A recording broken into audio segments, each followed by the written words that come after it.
में पैदा किया, ओल्ड टेस्टामेंट में पढ़ रहा था इजराइलियों का परमेश्वर और उसके बाद वालों का परमेश्वर।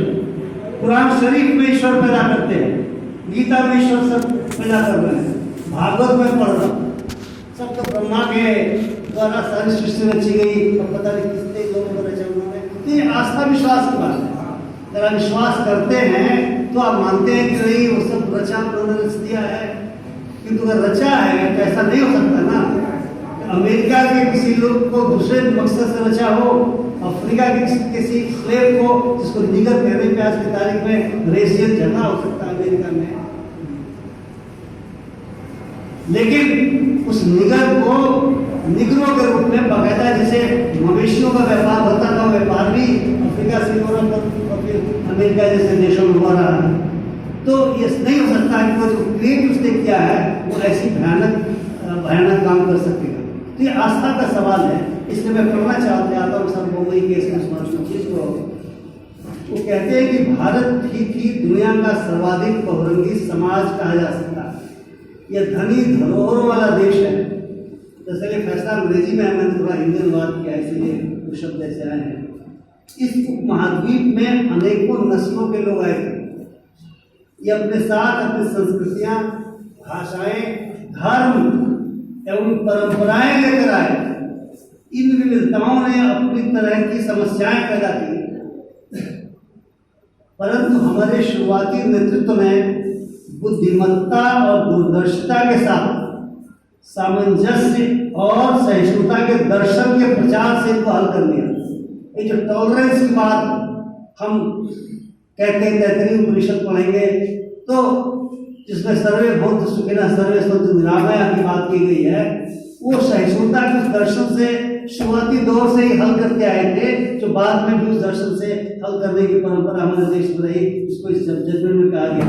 यह वही संदेश है जिसे सूफियों और संतों ने प्राचीन काल में फैलाया और जिसे गांधी जी और आज़ादी के आंदोलन के दूसरे नेताओं ने राष्ट्रीय एकता और अखंडता बनाए रखने के उद्देश्य से जन जन तक पहुंचाया। अंग्रेजों ने अपनी बांटो और राज करो की नीति, जो अवध बाबू बोल रहे थे कि नीति में धर्म आधारित अलग निर्वाचन क्षेत्र, सेपरेट इलेक्टोरेट्स, उन सबों ने बांटने के लिए मुस्लिम्स को 1857 में बिल्कुल सही कहा कि देखा कि दोनों कौमें मिलकर लड़ रही हैं, तो उन्होंने माइनॉरिटीज में भी ऐसे ग्रहों को पैदा किया जिनको लगा कि हम तो बिल्कुल राज करने के लिए पैदा हुए हैं। अगर आप उनका दिनकर का दोनों तरफ इस तरह के लोगों को पैदा किया, इनको मैंने पैदा शब्द कहा, जो लोगों को लड़ाने का काम कर रहे थे और अंग्रेजों की मुखबिरी भी कर रहे थे। तो ये जो निर्वाचन क्षेत्र अलग करके धर्म के घालमेल की सर्वथा नई जो स्थिति देश के सामने ला किया था, इसका मुकाबला किया जाना जरूरी था। और मुकाबला तभी हो सकता था जब आम जन देश की एकता और अखंडता की जरूरत को समझते, धर्मनिरपेक्षता और अहिंसा के किसी हथियार से गांधी जी ने शक्तिशाली औपनिवेशिक शासकों के खिलाफ आज़ादी की लड़ाई लड़ी।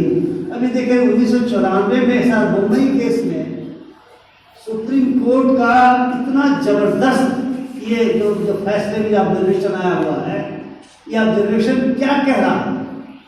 ये कह रहा है कि इस देश में तमाम लोग आते रहे, अपनी संस्कृतियां लाए, समस्याएं पैदा हुई, लेकिन इस देश ने उसको हल किया। और गांधी जी ने धर्मनिरपेक्षता और अहिंसा के याद से अंग्रेजों के खिलाफ लड़ाई की।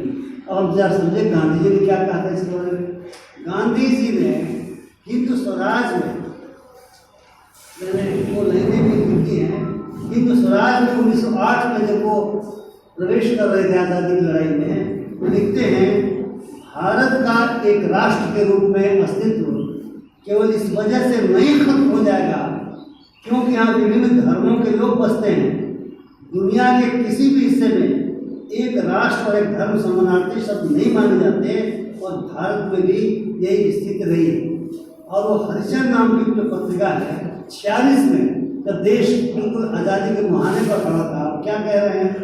कह रहे हैं कि मैं अपने धर्म पर पूरा भरोसा रखता हूँ, I have faith in my religion, मैं इसके लिए अपने प्राण भी दे दूंगा, I can die for that, किंतु ये मेरा व्यक्तिगत मामला, आस्था का सवाल मनुष्य का व्यक्तिगत मामला है कि गांधी जी कह रहे हैं राज्य या सरकार का इससे कोई लेना देना नहीं।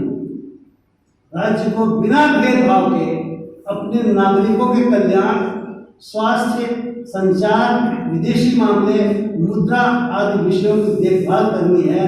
मेरे धर्म की नहीं, ये धर्म हर व्यक्ति की व्यक्तिगत चीज है।